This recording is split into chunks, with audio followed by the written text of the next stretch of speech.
आइए अब हजरत इमाम अहले सुन्नत रहमतुल्लाहि तआला अलैह हजरतुल्लाह मुजद्दिद दीन व मिल्लत परवाने शम्स रिसालत सय्यदी सनदी शाह इमाम अहमद अल्लाह खान मुहद्दिस बरेली रहमतुल्लाहि तआला अलैह का तज़किरा करते हैं। हमारे पास वक्त मुख्तसर है और अकाबिरीन की बातें बहुत हैं। मुख्तसर बातें बताने का मकसद ये होता है कि ईमानी ताज़गी भी हासिल हो जाए और हमें नस्लों को सबक पढ़ाने के लिए मवाद भी नसीब हो जाए। बिरादरान इस्लाम, कुरान मजीद फुरकान हमीद में अल्लाह ताला ने इरशाद फरमाया, वल्लज़ीना यबीतूना लिरब्बिहिम सुज्जदन व क़ियामा। अल्लाह के कुछ बंदे ऐसे हैं जिनकी रातें ऐसे गुजरती हैं, कभी वो सजदों में रात गुजार देते हैं और कभी क़याम में गुजर जाती है।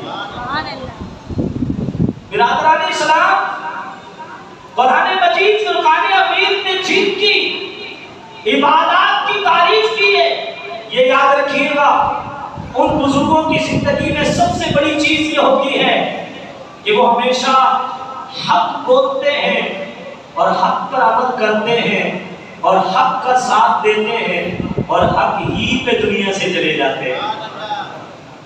आला हज़रत इमाम अहले सुन्नत रहमतुल्लाहि तआला अलैह की जिंदगी को अगर इस पैराए में देखें, इमाम अहले सुन्नत रहमतुल्लाहि तआला अलैह की हर कोई कैसी थी, क्योंकि आज हमारे माशरे में सच्चाई का दौर दौरा लोग संभालने के बजाय आज झूठ की तरफ बढ़ते चले जा रहे हैं, बेरहमी की तरफ बढ़ते चले जा रहे हैं, गंदगी और नफरतों की तरफ बढ़ते चले जा रहे हैं।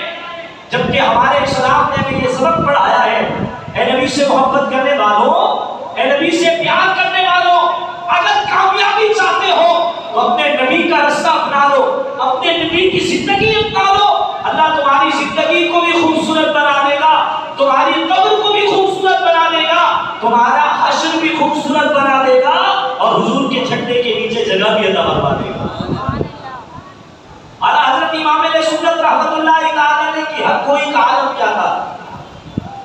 आला हज़रत रहमतुल्लाहि तआला अलैह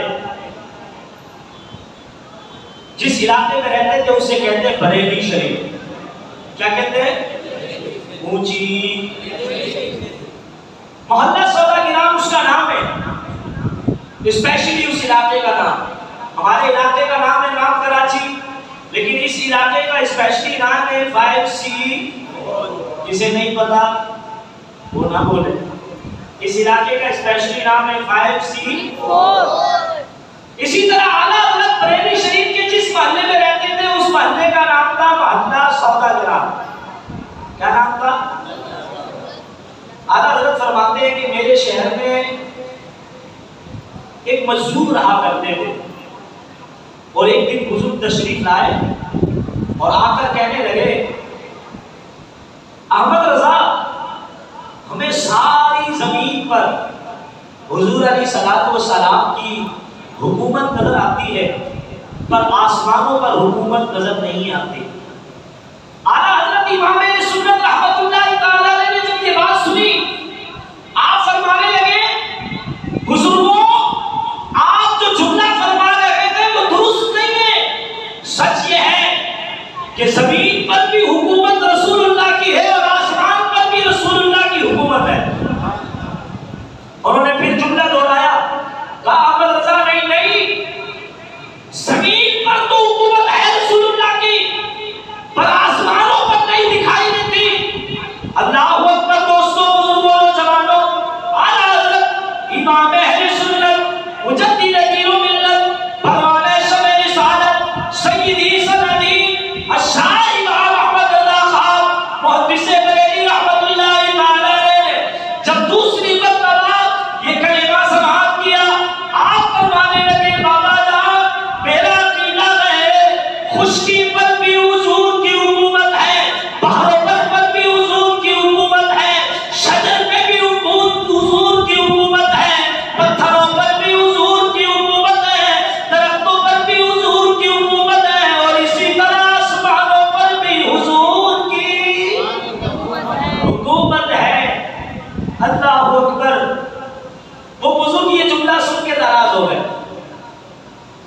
से चले गए। आला हजरत के एक साहबजादे हैं मौलाना मुस्तफा रजा खान, क्या नाम है? मौलाना मुस्तफा रजा खान रहमतुल्लाहि तआला अलैह, जिन्हें मुफ्ती आजम हिंद भी कहते हैं। आप ना कमरे के छत पर खड़े हुए, आप वहां से गिरे, जैसे ही वो बुजुर्ग गए, हुजूर मुस्तफा रजा खान साहब ऊपर से गिरे, अंदर से आला हजरत की अम्मी वो फरमाने लगी, अहमद रजा देखो तुमने बुजुर्गों को नाराज किया, तुम्हारा बच्चा ऊपर से गिर गया। अल्लाह अकबर। आला हजरत मुस्कुराए, मुस्कुराकर फरमाने लगे, अम्मा जी बच्चा गिरा भी है लेकिन लगी नहीं है, गिरा है पर कोई तकलीफ उसे नहीं हुई। अल्लाह अकबर। उसी लम्हे आला हजरत इमाम सुन्नत ने अल्लाह के हुजूर कहा, या रब्बल आलमीन, ऐ खालिक के दो जवाब, ऐ मालिक के कोनो मकाम, ऐ बेमिसल बेमिसाल परवरदिगार आलम, ये तो मेरा एक मुस्तफा रजा खान है, अगर 1000 भी होते मैं तेरे नबी अलैहिस्सलातु वस्सलाम की शरीयत पर एक करके कुर्बान कर देता, लेकिन शरीयत मुतहरा पर आंच नहीं आने देता। अल्लाह अकबर। गोया कि आपने अपनी अम्मी से कहा, अम्मी जान, बुजुर्गों के नाराज होने से ये मेरा बेटा नहीं गिरा, बल्कि ये तो कुदरती आफत थी, ये गिर गया। और फिर आप अपनी अम्मी जान से कहने लगे, फरमाया अम्मी जान, ये जो हमारे जमाने के सूफी अकाबिर हैं, ये हमारे दरबार में तरबियत लेने आते हैं, मैंने इनकी तरबियत की है, इनकी नाराजगी की वजह से मुझे सजा नहीं मिली। अल्लाह अकबर। अभी यही बातें चल रही थी, वो बुजुर्ग आए और आकर आला हजरत इमाम सुन्नत से कहने लगे, अहमद रजा तू ही सच कह रहा था। फरमाया हुजूर मैंने सच कहा ना कि जमीन पे भी हुकूमत रसूलुल्लाह की और आसमानों पर भी हुकूमत रसूलुल्लाह की है।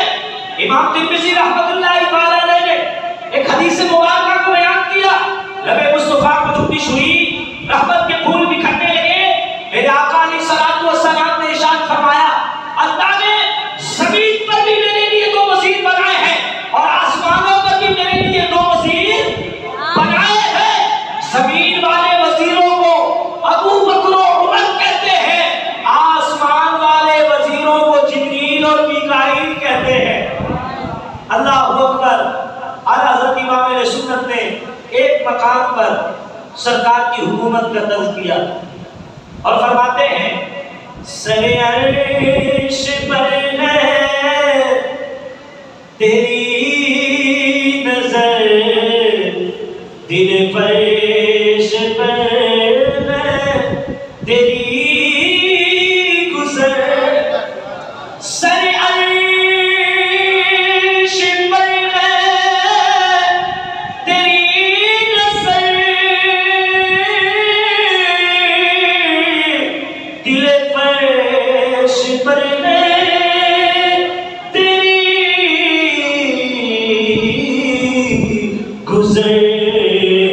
मलकूत मुल्क में कोई शय नहीं, मलकूत मुल्क में कोई शय नहीं, वो जो तुझे पे आया नहीं। अल्लाह अकबर।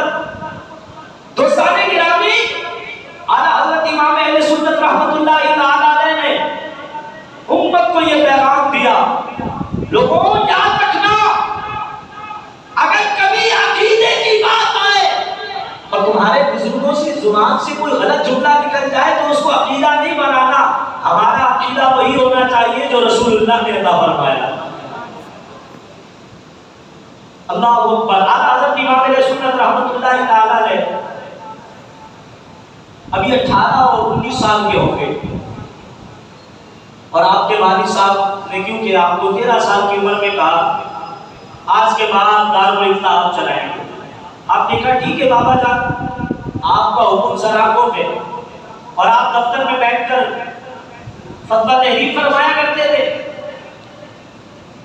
रामपुर हिंदुस्तान में एक जगह है, वहां किसी जमाने में नवाबों का राज हुआ करता था।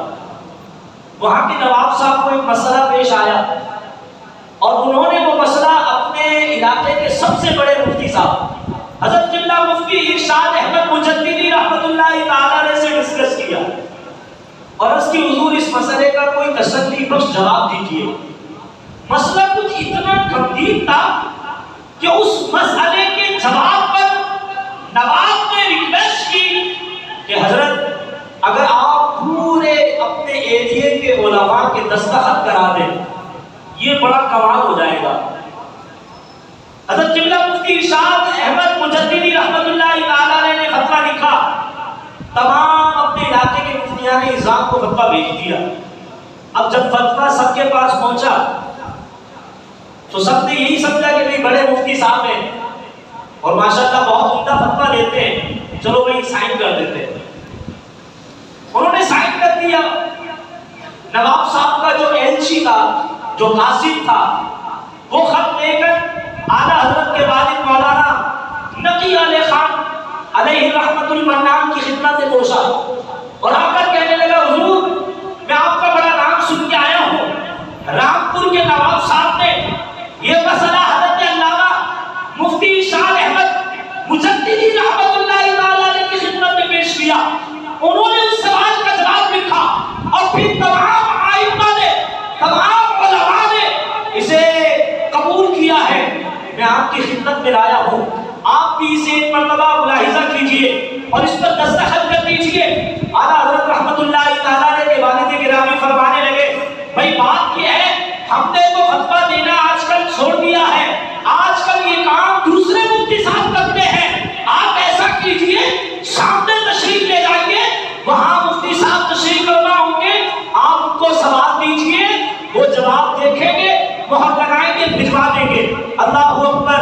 वो आने वाला जब आला हजरत इमाम सुन्नत की खिदमत में हाजिर हुआ, आला हजरत रहमतुल्लाहि तआला अलैहि को देखा, एक नौजवान आलिम दीन वहां एक बहुत बड़ी गद्दी पर तशरीफ फरमा है, बहुत बड़ी मसनद पर बैठे हैं। उन्हें शक हुआ कि शायद कोई और मुफ्ती साहब होंगे, ये थोड़ी होंगे जैसे आजकल हमारे यहाँ होता है। हमारे यहाँ अल्हम्दुलिल्लाह आज तालीम की बड़ी जबरदस्त मामूलात बढ़ते चले जा रहे हैं। लोग अपने बच्चों को स्पेशलिटी तालीम के अंदर दिलाने की कोशिश करते हैं। हमारे जहनों में ये बात भरी हुई है कि यार वो डॉक्टर जो बड़ा डॉक्टर होगा ना 50 साल का होगा, जो बड़े हजरत होंगे वो 60 साल के होंगे, जो बड़े पीर साहब होंगे उनकी दाढ़ी सफेद होनी चाहिए। भाई याद रखें, जो मेहनत करेगा अल्लाह ताला उसे इज्जत अता फरमाता है। पहले के जमाने में ये काम इसलिए मुश्किल होता था कि एक इलाके से दूसरी तरफ मूवमेंट करने में बड़ी मुश्किल होती थी। लोग एक जगह से दूसरी जगह जाते थे, फिर वहां से तीसरी जगह से चौथी जगह। अब अल्लाह का बड़ा एहसान हुआ, अब हमारे ही इलाकों में, हमारे ही शहरों में ऐसे इलाके, ऐसे इदारे और ऐसे तालीमी मराकिज मौजूद है जहां हमारा 40 साल से पहले नौजवान 25 साल की उम्र में, 30 साल की उम्र में बेहतरीन आलिम भी बन सकता है, बेहतरीन मुफ्ती बन सकता है। लेकिन लोगों की सोचें नहीं बदली, लोग आज भी उनको तरजीह नहीं देते। लोग कहते हैं नहीं भाई नहीं, ये कोई चीज नहीं है, वो बड़ी चीज है।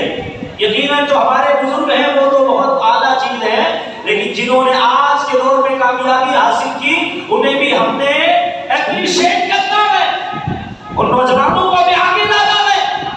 यही काम आला हज़रत के खानदान का है। आज हमने इस काम को भुला दिया है। आला हज़रत 13 साल की उम्र के अंदर जब अपने जमाने के बेहतरीन मुफ्ती बने, आला हज़रत के वालिद गिरामी ने फरमाया, आज के बाद फतवा लिखना अहमद रजा तुम्हारा काम होगा, और कोई एतराज करेगा तो जवाब देना हमारा काम होगा। वो बंदा वहां से निकल के आ गया, कहने लगा हजरत वहां तो एक नौजवान तशरीफ फरमा है। आला हज़रत के वालिद फरमाने लगे, वही आजकल हमारे दारुल इफ्ता में मुफ्ती के फराइज अंजाम दे रहे हैं। आला हज़रत ने फतवा दिया, जब मौका मिला सैयदी आला हज़रत ने उसे पढ़ना शुरू किया और पढ़ते पढ़ते इस नतीजे पे पहुंचे कि बाज़ मकामात पर मौलाना इरशाद अहमद मुजद्दिदी रहमतुल्लाहि ताला से तसाफुह हो गया, कहीं कोई गलती हो गई।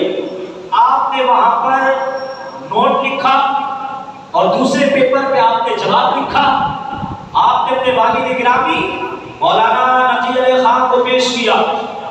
आला के वालिद गिरामी ने फतवा पढ़ा, आप अश कर उठे, फरमाया अहमद रजा अल्लाह तुम्हें सलामत रखे, सबने बिल पर साइन कर दिया था, तुमने पढ़कर लिखा भी बहुत अच्छा है और अल्लाह कबूल फरमाए।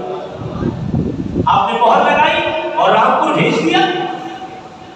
जब रामपुर वो फतवा पहुंचा, नवाब साहब ने फतवे के नीचे एक और फतवा देखा तो हैरान हो गए। लेकिन नवाब साहब बड़े समझदार आदमी थे, फौरन उन्होंने मुफ्ती साहब को बुलाया। हमारे मुआशरे में ये चीज बड़ी कम है, हम किसी चीज को नोट कर रहे हैं तो हम अपने मुआशरे में किसी शख्स के बारे में कोई बात सुने तो हम उससे वजाहत तलब नहीं करते। इस्लाम का मिजाज ये है कि अगर आप किसी के बारे में कोई बात सुने तो फौरन सामने वाले से वजाहत तलब करें। रसूलुल्लाह सल्लल्लाहु अलैहि वसल्लम ने फरमाया, सब्बुल मुमिनूना खैरुन, मोमिन के बारे में अच्छा गुमान करो, बदगुमानी से बचो। अल्लाहु अकबर। रामपुर के नवाब ने मुफ्ती इरशाद अहमद निजामी मुजद्दिदी रहमतुल्लाहि ताला ने को जब बुलाया तो मुफ्ती साहब ने फतवा पढ़ा, कहने लगे हज़रत वाकई बरेली के इमाम अहमद रज़ा खान ने कमाल कर दिया और उनका फतवा दुरुस्त है, मुझसे गलती हुई। और यहाँ एक बात अर्ज करूं, जब ऐसा कभी कोई मामला होता है ना, बंदा सामने वाले से मुतासिर हुए बगैर नहीं रह सकता।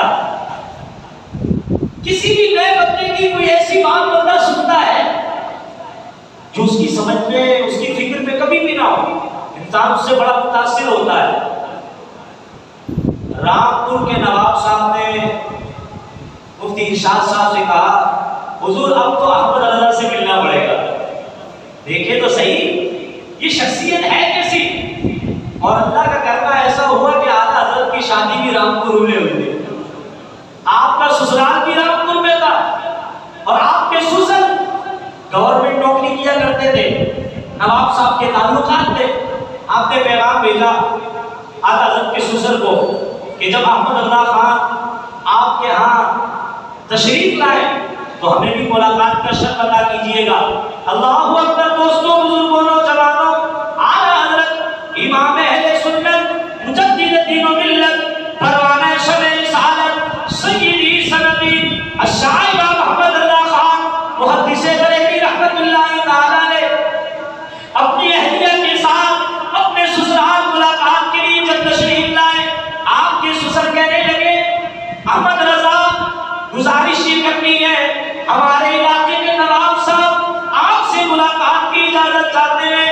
आला हजरत इमाम अहले सुन्नत रहमतुल्लाहि ताला ने फरमाया, जरूर हम मुलाकात के लिए जाएंगे। आला हजरत अपने ससुर के साथ नवाब साहब के दरबार में तशरीफ लाए। नवाब साहब ने जब देखा इमाम अहमद रजा खान मुहद्दिस बरेली रहमतुल्लाहि ताला ने तशरीफ ला रहे हैं, उन्होंने अपनी शायाने शान मेहमान नवाजी करने के लिए एक चांदी की कुर्सी आगे बढ़ाई।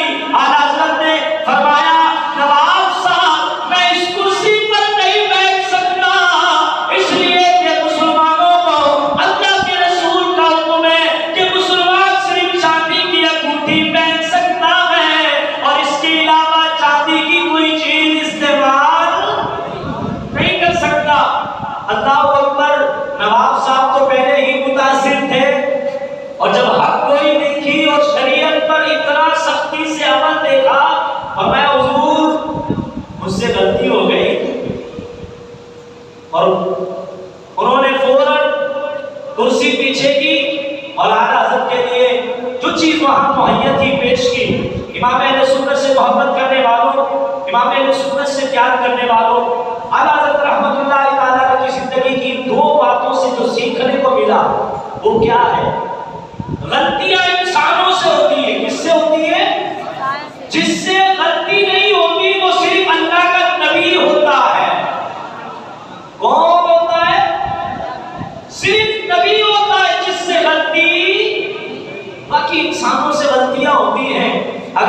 से गलती हो जाए उसकी इस्लाह करनी चाहिए। क्या करनी चाहिए? हम लोग घर में इस्लाह करते हैं, हम तो असला निकाल के बात करते हैं, हमने तेरी तो तू होता कौन है, इसलिए हम तबाह हो रहे हैं, इसलिए हम बर्बाद हो रहे हैं। हमें कामयाबी हासिल करनी है तो अपने घर में इस्लामी माहौल पैदा करना होगा। देखिए घर के अंदर में रोजाना सुबह शाम बड़ी बड़ी बातें हो जाती है, हमें उस वक्त उस समय कुरान के हुक्म पर अमल करना चाहिए। कुरान क्या कहता है? सुनाओ आपको कुरान।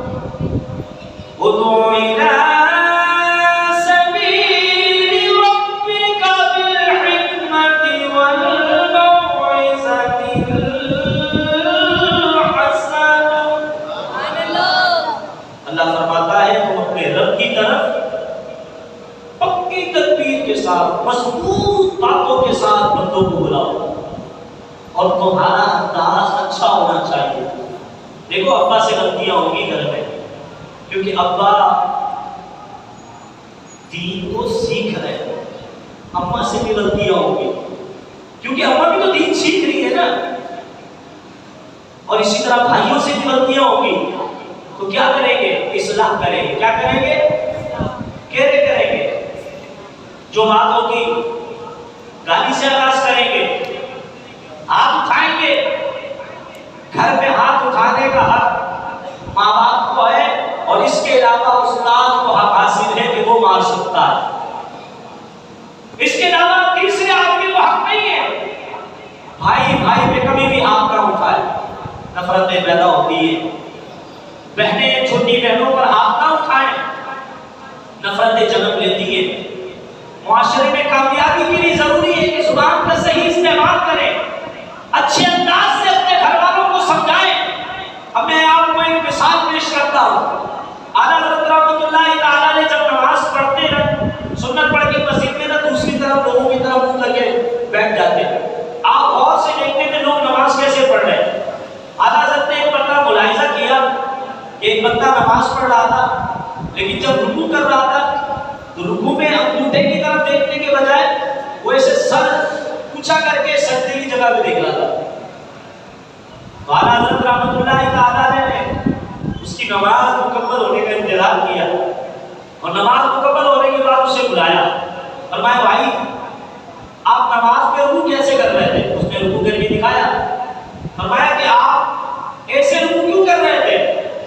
अब उसने आगे से जवाब दिया कि मैं इसलिए इस तरह मुंह उठाया हुआ था, मेरा मुंह किबले की तरफ होना चाहिए। तो आला हज़रत रहमतुल्लाहि तआला ने बड़ा हकीमाना जुमला उनसे कहा, सवालिया अंदाज में बात की। फरमाया सजदा आप थोड़ी में करते हैं, जब सजदे में जाते हैं तो किबले की तरफ मुंह रखने के लिए पिशानी जमीन की जगह आप थोड़ी रखते हैं, तब भी तो आपके किबले की तरफ ही मुंह करना है ना। उनके बात समझ में आ गई। अल्लाह अकबर। ये बात बताने का मकसद ये है कि कभी बात मिसाल से समझाई जाती है और कभी बात दलील से समझाई जाती है। सामने वाले को दबाने से कभी भी बात समझ में नहीं आएगी। हमसे हमारे घर में बच्चे सवाल करते हैं ना, अबू बातियां क्यों करते हैं? वो तो बराबर वाले कह रहे थे बातियां नहीं करनी चाहिए, वो तो बोल रहे थे बातियां का खाना हराम है। हम बोलते हैं आजकल तुम किसके साथ बैठ रहे हैं? नहीं, बच्चे को ये कभी ना कहे तुम किसके साथ बैठ रहा है। आप उसको बताएं बेटा हम फातिहा इसलिए पढ़ते हैं कि जब अल्लाह का कुरान पढ़ा जाता है तो हर चीज में बरकत आ जाती है। जवाब दे बच्चे को। अगर आपको जवाब नहीं आता तो हमसे पूछिए, इंशाअल्लाह हम जवाब देंगे। नबी पाक अलैहिस्सलाम ने बिस्मिल्लाहिर्रहमानिर्रहीम पढ़ने का हुक्म दिया। कुरान की एक आयत पढ़ो तो इतनी बरकत होती है कि ज़हर असर नहीं करता, तो कुरान की और आयतें पढ़ोगे तो कितनी बरकत होगी। बात यह है कि हम अपने बच्चों को आज मुतमईन नहीं कर रहे, इसलिए बच्चा हमसे भाग रहा है। अब हमसे हमारा बच्चा सवाल करता है कि भाई ये आप मज़ार शरीफ में जाते हैं तो क्यों जाते हैं? आप उनको बताएं कि बेटा नबी अलैहिस्सलाम भी ओहद के मैदान में शहीद होने वाले सहाबा की कब्रों पर हर साल जाते थे और वहां हुजूर दुआ करते थे। हम इस नियत से जाते हैं और आप उनको बताएं हमारा ये अकीदा है कि कि जो बंदा बुजुर्गाने दीन रहमहुल्लाह मुमीन के पास, उनकी कब्रों के पास खड़े होकर दुआएं करता है, अल्लाह उनकी दुआओं को कबूल करता है। उनको बताएं कि बेटा हम यहाँ दुआ करते हैं, और दुआ किससे करते हैं? बोलिए, हम दुआ करते हैं अल्लाह से।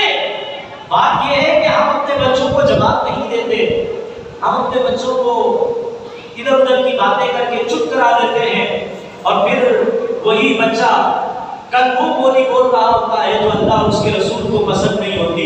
आइए आज आज़म कीजिए कि इंशाअल्लाह हमारा बच्चा हमसे दीन के बारे में, हमसे दुनिया के बारे में जब सवाल करेगा तो इंशाअल्लाह तसल्ली वक्त जवाब देंगे। जवाब नहीं आता कोई मसला नहीं। हर आलिम के ऊपर एक बड़ा आलिम होता है, और दुनिया में अल्लाह ने सबसे ज्यादा इल्म हमारे नबी को अता फरमाया।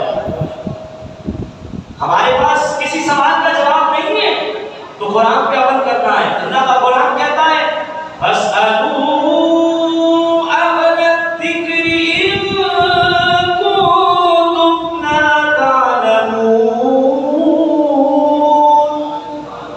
अगर तुम नहीं जानते तो अहले इल्म से पूछो।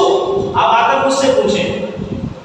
हो सकता है कभी आप ऐसा सवाल करें, मेरे पास भी सवाल का जवाब ना हो, मैं आपसे 2 दिन का, 3 दिन का, 4 दिन का, हो सकता है 15 दिन का, महीने का टाइम लो। हर सवाल का जवाब हर वक्त हर एक के पास नहीं हो सकता। जिन पर अल्लाह खुसूसी करम फरमाता है और जिन्हें मदीने वाले मदीने से खुसूसी नवाज रहे होते हैं, उनमें एक नाम इमाम अहमद रज़ा खान का है। आला हज़रत रहमतुल्लाह तआला अलैह, उनकी बात पर अपनी बात को खत्म करूंगा। आला हज़रत रहमतुल्लाह तआला अलैह कुरान की आयत पर अमल करते थे, रातों में भी इबादत करते थे और दिन में भी अल्लाह की इबादत करते थे। जब मौका मिलता था नमाज की हिफाजत जरूर करते थे। आला हज़रत रहमतुल्लाह तआला अलैह अजमेर शरीफ जा रहे थे और रास्ते में मगरिब की नमाज का वक्त आ गया। और देखो, जो मुसलमान अपनी नमाजों की हिफाजत करें और इस नियत से हिफाजत करें कि मेरा रब राजी हो जाए, तो अल्लाह ताला उस पर कैसी करम नवाजी फरमाता है। आला हज़रत रहमतुल्लाह तआला अलैह अजमेर शरीफ जाते हुए मगरिब की नमाज का वक्त आया, स्टेशन पे गाड़ी रुकी। आला हज़रत अपने अहले मोहब्बत के साथ स्टेशन पे आए, कहने लगे जितनी देर गाड़ी खड़ी हुई है हम मगरिब की नमाज पढ़ लेते हैं, न जाने फिर कोई स्टेशन आए या ना आए। अल्लाहु अकबर। आला हज़रत इमाम सुन्नत ने जब नमाज पढ़ना शुरू की, थोड़ी देर में ट्रेन का जो टाइम था स्टे करने का वो खत्म हो गया। जो ड्राइवर था उसने हॉर्न बजाया। पीछे एक बंदा होता है जो सीटी बजाता है, उसने सीटी बजाई। अब हॉर्न देने वाले का हक ये था कि वो गाड़ी चलाता, और गाड़ी चलाई जाए तो गाड़ी का हक क्या, गाड़ी भी चल पड़े। इमाम अहले सुन्नत रहमतुल्लाह तआला अलैह इधर नमाज पढ़ रहे, उधर गाड़ी को चलाया जाता है, पर गाड़ी चलने को तैयार नहीं। स्टेशन मास्टर परेशान हो गया कि यार इतनी देर से गाड़ी हॉर्न पे हॉर्न दे रही है, वो जा ही नहीं रही है। उसने आकर कहा, भाई क्या कर रहे हो, जरा चेक करो आगे क्यों नहीं जा रही, रिवर्स लो। अब जैसे ही गाड़ी को रिवर्स देकर गाड़ी पीछे जाने को तैयार है पर आगे जाने को तैयार, तो स्टेशन मास्टर ने कहा यार ये कैसा फॉल्ट हो गया कि गाड़ी पीछे तो जा रही है पर आगे नहीं जा रही। तो ड्राइवर ने सर निकाल के उसे कहा उधर देखो, कुछ ऐसे लोग किसी ऐसे रब के दरबार में सर झुकाए हुए हैं कि वो चाहता ही नहीं है कि इनको छोड़ के हम जाए। तो स्टेशन मास्टर गैर मुस्लिम था, उसने वहां से दौड़ लगाई और आला हज़रत जहाँ नमाज पढ़ रहे थे वहां आया और आकर खड़े होकर देखने लगा कि ये नमाज कैसे पढ़ रहे हैं, कि इनकी इबादत की वजह से वो निजाम को रोक दिया गया। जैसे ही नमाज पढ़ के आला हज़रत फारिग हुए, कहने लगा हुजूर जल्दी से गाड़ी में बैठिए, आज निजाम कुछ और ही चल रहा है। इमाम अहले सुन्नत फरमाने लगे इंशाअल्लाह आप गाड़ी चल ही जाएगी। आप गाड़ी में बैठे, हज़रात गिरामी, कायनात की आमद में ये मंजर देखा। इमाम अहले सुन्नत मुजद्दिद दीन व मिल्लत परवाना शब रिसालत सय्यदी सनदी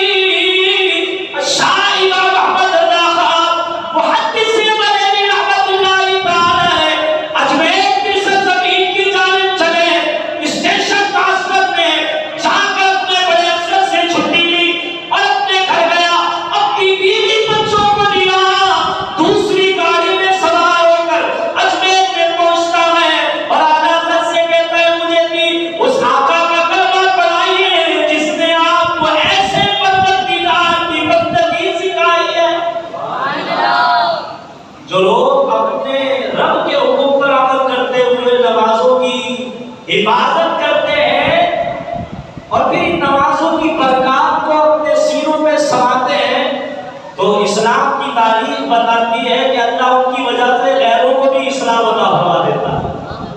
इमाम अहले सुन्नत रहमतुल्लाह तआला अलैहि से मोहब्बत करने वालों, अपनी जिंदगी के दस्तूर को बेहतर बनाइए और आज आज़म कीजिए हमने नमाज की हिफाजत करनी है। अगर कभी नमाज रह जाती है तो कज़ा जरूर पढ़नी है। देखिए फजर की नमाज बहुत जरूरी है। रसूल पाक अलैहिस्सलाम ने फरमाया जो फजर की नमाज ना पढ़े और बाजार की तरफ चला जाए, अल्लाह उसके हाथ में शैतान का झंडा देता है, और जो फजर की नमाज पढ़ता है अल्लाह उसे ईमान का झंडा देता है। और हमारा तो ये दावा है, नबी का झंडा लेकर निकलो, दुनिया में छा जाओ। नबी का झंडा अमर का झंडा है,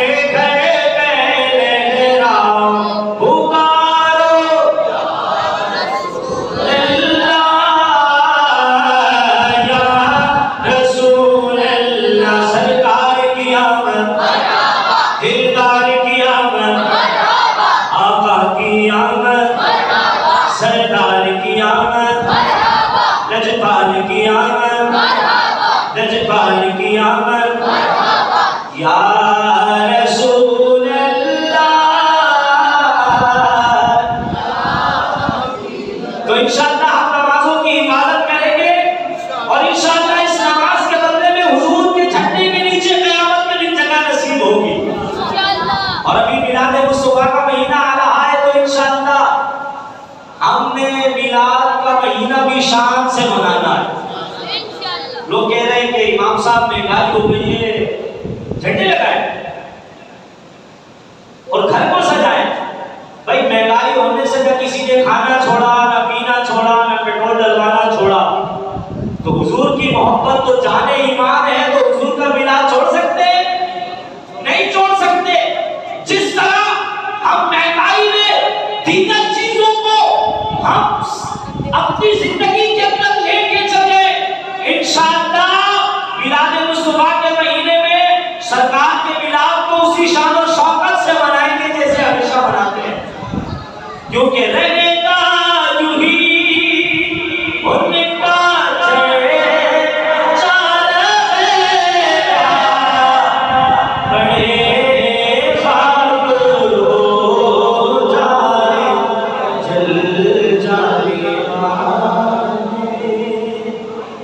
हम सब की हाजिरी अपनी बारगाह में कबूल फरमाए। आमीन।